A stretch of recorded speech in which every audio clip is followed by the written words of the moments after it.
First kind improper integral, first kind improper integral में बेटा मैंने आपको कंपोजिशन टेस्ट एक्सप्लेन करा, म्यू टेस्ट बताया, एबल टेस्ट बताया। अब मैं आपको बेटा इस प्रकार का डिरिचलेट टेस्ट, डिरिचलेट का टेस्ट की कंडीशंस क्या है बेटा, डिरिचलेट टेस्ट, इस टेस्ट की कंडीशंस है कि एक इंटीग्रल आई है, limit a to infinity fx और फाई एक्स, जो फंक्शन है इसे मैंने दो भागों में कन्वर्ट करा, दो पार्टों में, एक पार्ट मैंने fx लिया, एक फंक्शन फाई एक्स लिया। फर्स्ट काइंड का इम्प्रॉपर इंटीग्रल है, इज कन्वर्जेंट, यो कन्वर्जेंट होगा इफ, पहली कंडीशन बेटा कि जो fx फंक्शन है वो इज बाउंडेड होना चाहिए, bounded and monotonic on a to infinity, a to infinity के बीच बाउंडेड होना चाहिए। दूसरी कंडीशन क्या है कि जो फंक्शन fx है limit x tending to infinity पे fx का जो मान है वो 0 टेंड करना चाहिए। और तीसरी कंडीशन है जो फंक्शन फाई एक्स है उसका इंटीग्रल करो x के रेस्पेक्ट में, a टू x लिमिट लो और उसका मोड ले लो, और ये जो मोड है इज बाउंडेड, ये बाउंडेड होना चाहिए एज x वेयर जहाँ x is a finite value, किसी भी फाइनाइट वैल्यू से, फाइनाइट वैल्यू का मतलब है ठीक कि कोई भी माइनस इन्फिनिटी से प्लस इन्फिनिटी के बीच भी कोई भी फाइनाइट वैल्यू से ये फंक्शन बाउंडेड होना चाहिए। अगर ये फंक्शन बाउंडेड है, ठीक, पहले कंडीशन ये a to infinity fx phi x d x है बेटा, ठीक, इस जो भी फंक्शन यहाँ होगा उसे दो पार्टों में डिवाइड करोगे। ये फंक्शन फर्स्ट काइंड का इम्प्रॉपर इंटीग्रल है, ये कन्वर्जेंट तभी होगा, पहली कंडीशन बाउंडेड होना चाहिए, मोनोटोनिक होना चाहिए।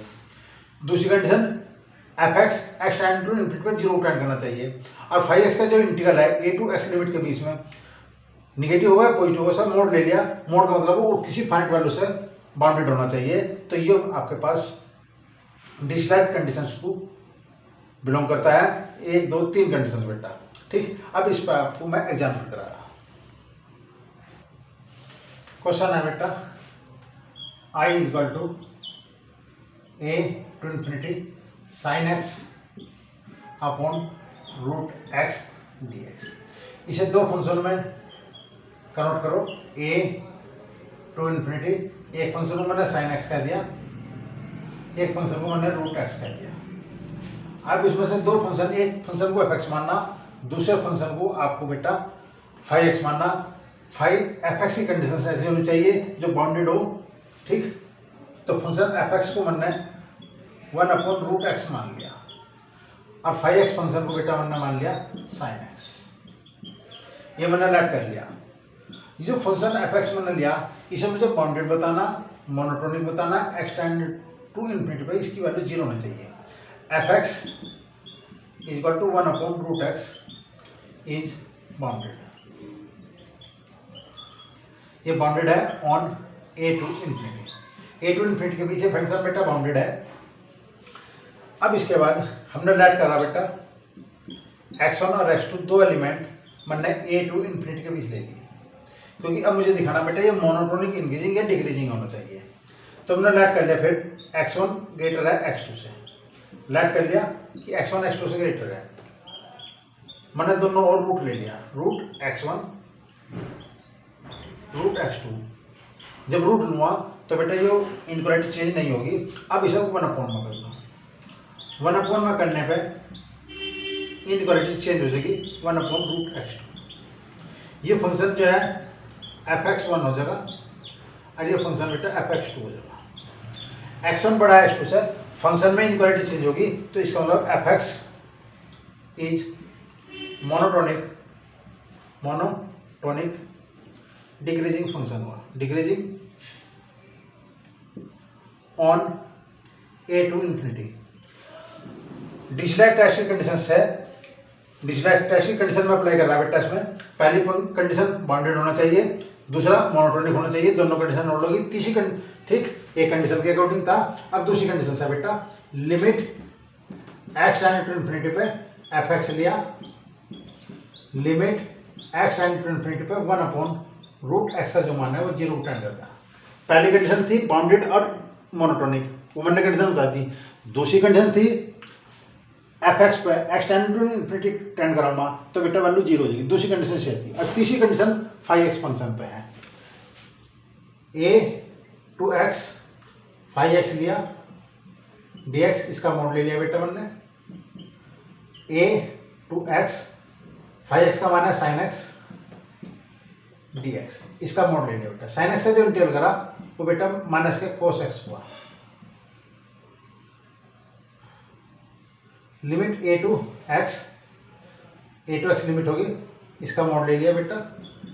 ये आपके पास हुआ माइनस के कोस एक्स प्लस के कोस ए। ये वैल्यू हमेशा 2 से फाइनाइट वैल्यू 2 से कम ही होगी, 2 से बड़ी नहीं होगी। 2 से एक्स का और ए का मान आप कुछ भी रख लें, ठीक, इसका मान हमेशा 2 से लेस होगा। क्योंकि अगर एक्स का मान यो नेगेटिव, इसकी मिनिमम वैल्यू -1 होगी तो माइनस माइनस प्लस हो जाएगा, +1 होगी। इसका मान 1 होगा तब भी 2 होगा। तो इसका होगा तो 2, इसका मान 2 होगा, या 2 से कम होगा, ठीक। एक्स की finite value 4, finite value of x 4, finite value of x, finite value of x के लिए इसका मान 2 से लेस ही होगा या इक्वल टू 2 होगा। तो बाय डिरिचलेट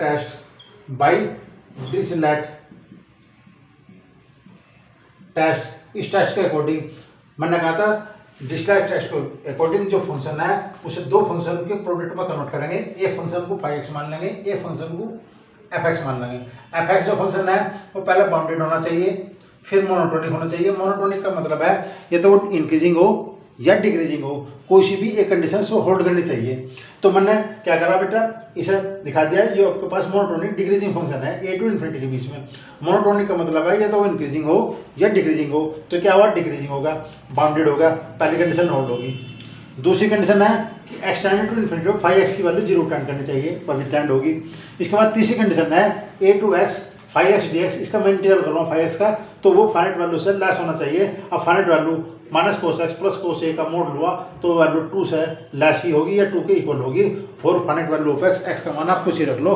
तो बाय डिरिचलेट टेस्ट के according I is convergent. I क्या हुआ बेटा, कन्वर्जेंट है। Question number 2, I is two लिया बेटा मैंने 0 से infinity sine x upon x d x. ये क्वेश्चन है बेटा, मुझे करना है so that I is convergent.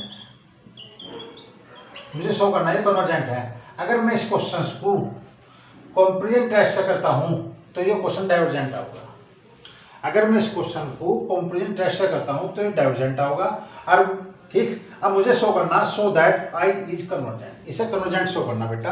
तो आपके पास फंक्शन ये लिया बेटा, लिमिट एक्स टेंडिंग टू 0 पे साइन एक्स अपॉन एक्स का मान 1 होता है। साइन एक्स अपॉन एक्स का मान एक्स टेंडिंग टू 0 पे 1 होता है। ये फाइनाइट वैल्यू को टेंड करता है, तो फाइनाइट वैल्यू टेंड करता है, इसलिए मुझे इस फंक्शन को बेटा इस इंटरवल जो दे रखा है 0 से इन्फिनिटी पे, इसे मुझे ब्रेक करना पड़ेगा।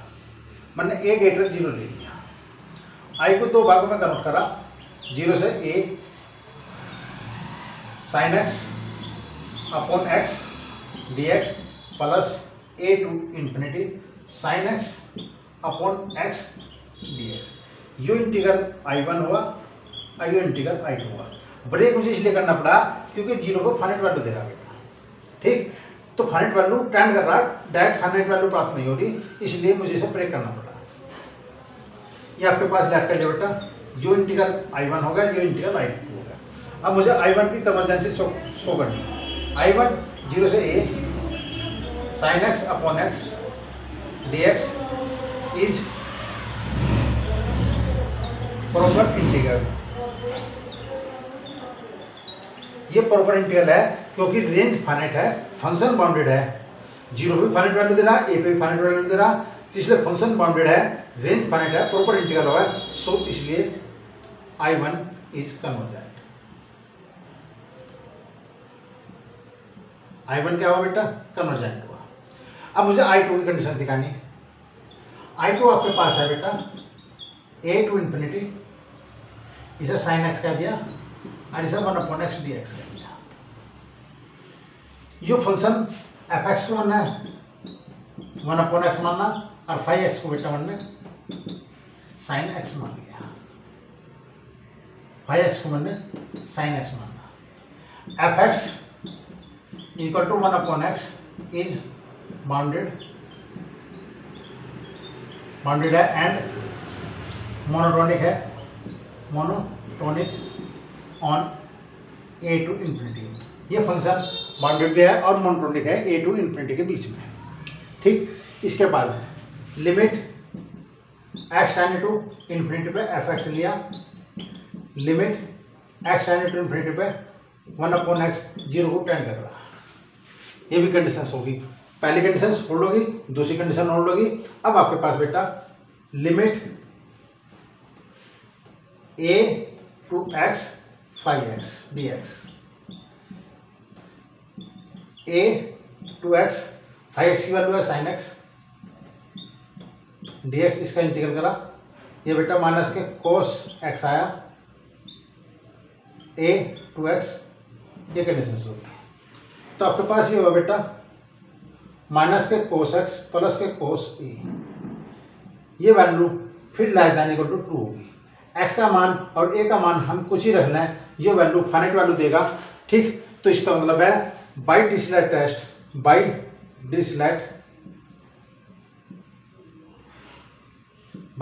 टेस्ट, इस टेस्ट के according I2 is convergent. I2 क्या हुआ बेटा? कन्वर्जेंट हुआ। और sum of two convergent integral is also convergent, sum of two convergent integral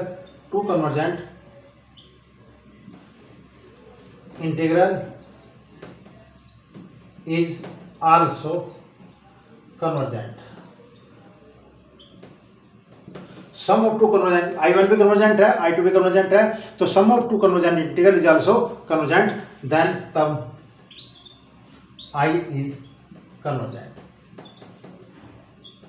क्योंकि I1 भी कन्वर्जेंट है, I2 भी कन्वर्जेंट है, जब I1 भी कन्वर्जेंट है, I2 भी कन्वर्जेंट है, तो I1 प्लस I2 बराबर I के बराबर है, इसलिए I भी कन्वर्जेंट है। इस क्वेश्चन को मुझे शो करना था कि यो कन्वर्जेंट है, तो यो कन्वर्जेंट डिरिचलेट टेस्ट के थ्रू कन्वर्जेंट हो सकता है। अगर मैं इस क्वेश्चन को कंपेरिजन टेस्ट से करूँगा तो यो बेटा कंपेरिजन टेस्ट से डाइवर्जेंट होगा, कन्वर्जेंट नहीं होगा, क्योंकि क्वेश्चन में कहा हुआ है कि शो करो कि यो कन्वर्जेंट ही होना चाहिए, इसलिए मैंने इस क्वेश्चन में डिरिचलेट टेस्ट अप्लाई करा।